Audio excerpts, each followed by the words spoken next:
Welcome everyone to yet another video here on the YouTube channel Spillföreningen Fellowship. My name is Andreas Norwegian Viking, and today we take a closer look at the Rhun Battle Company Warband, of course for the Battle Company rule set.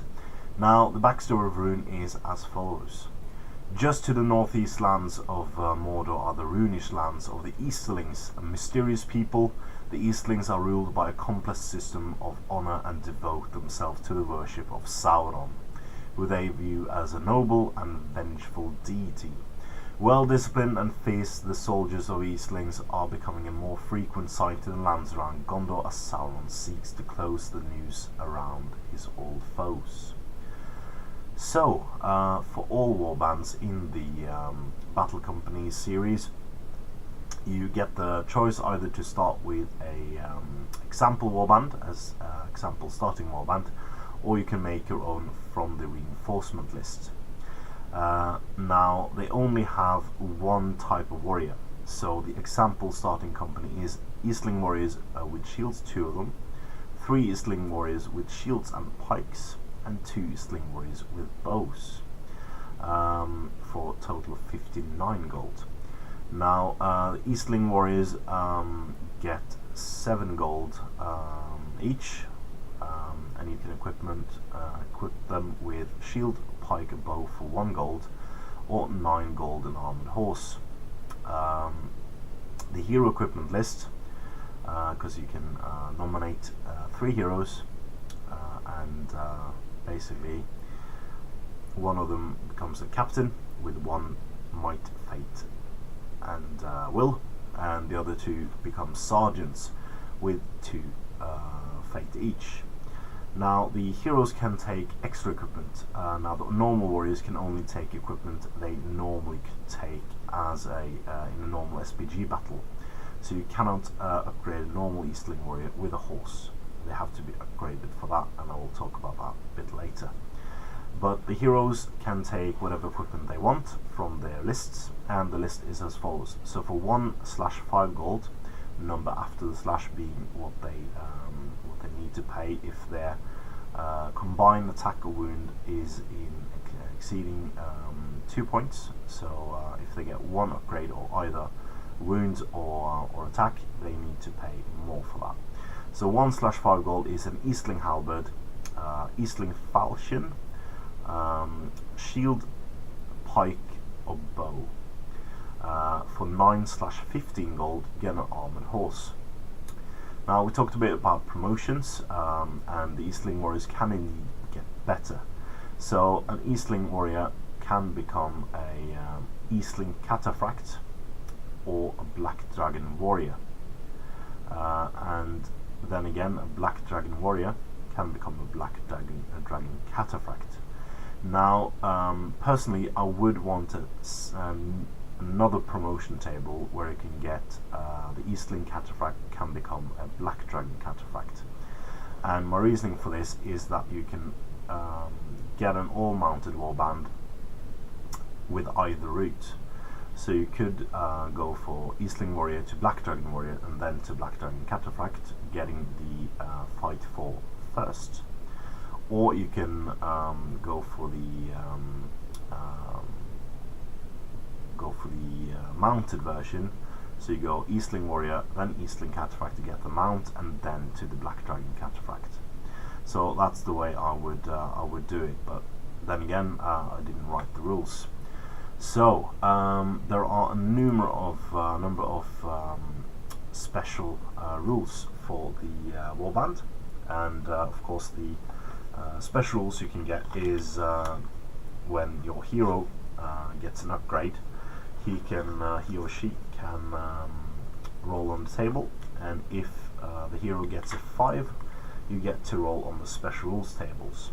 Now you can either choose to go for the fight, shoot, or leadership special rules, different table for each, or you can choose one of the special rules from your warband listing. Now the special rules for Rhun is War Priest. The hero has begun to learn the powerful incantation that spurs his warbands to fight through the most grievous wounds and paralyze his enemies with fear.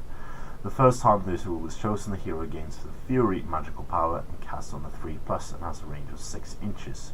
and also gains a point of will. This means that the first time it selects this rule, his point cost will increase by 10 rather than the usual 5. The second time the hero gains the Blade Wrath magical power as listed in the Eastling Warpriest entry of the Fall Realms book, which is costed 2+ and affects either himself or a friendly hero within 6 inches. Now, I like the Warpriest rule. Getting Fury in a battle company is pretty good. You will have to roll a lot of 6s or cast a channel if you gain might, but then again, it's a good rule to have. Now, the next special rule is Blood and Glory. Blood is spilled in battle is considered sacrifice to the Dark Lord himself. The more worthy the opponent, the more the sacrifice is valued.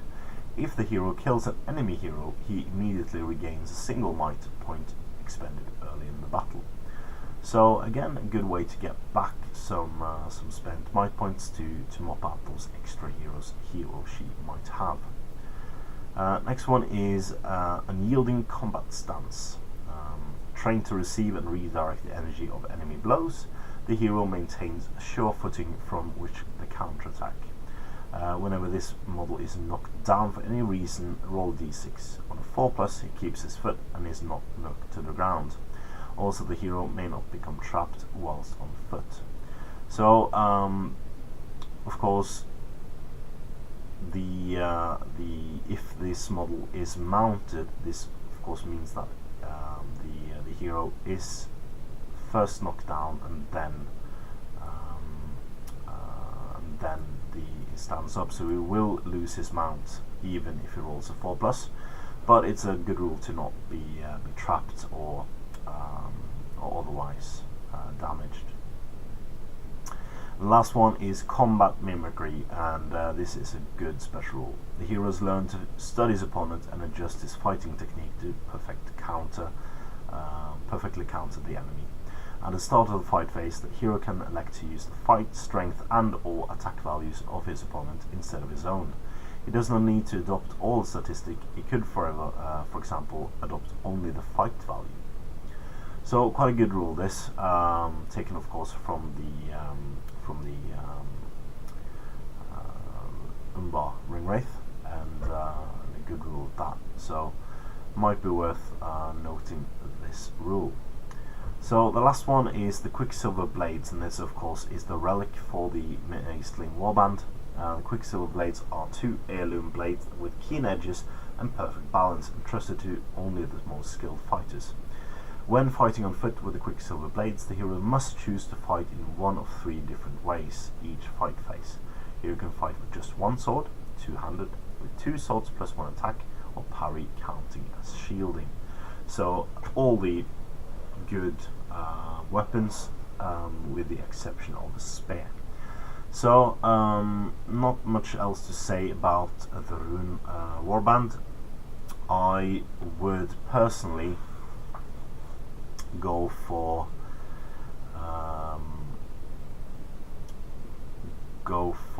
one more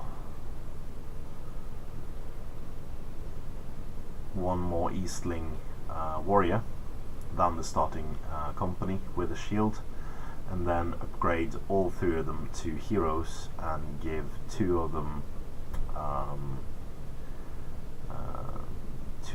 Elven Blades, Eastling Falchions, because you will meet many Fight 3 warbands, and it is a good way to ensure that your heroes will at least 50% of the chances win fights. So same amount of warriors, 7 warriors. I would do this. I think that's a good way to go about it. So that's it for the Rhun warband. Please join us next week, and we then come to the Kingdom of Khand, so the Varyags. And as always, please comment, like, share and subscribe, and support your Hobbit hobby.